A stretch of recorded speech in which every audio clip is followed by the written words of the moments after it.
In this video, I will show you how to fix Google Drive continuously loading on Android. First of all, restart your phone.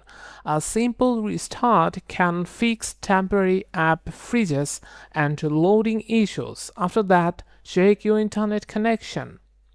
Try switching between Wi-Fi and mobile data to see if the problem is network related.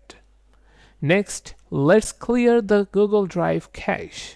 Open Settings, go to Apps, App Management or Manage Apps depends on your phone model, then find Google Drive from the list.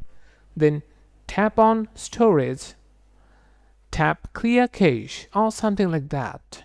If the issue still continues, tap Clear Data as well. This can fix stuck uploads and files that keep loading forever. Now check if battery saver or data saver mode is enabled on your phone.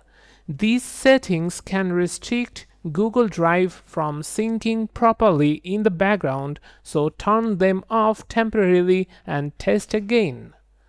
After that, open the Google Play Store and make sure Google Drive is updated to the latest version.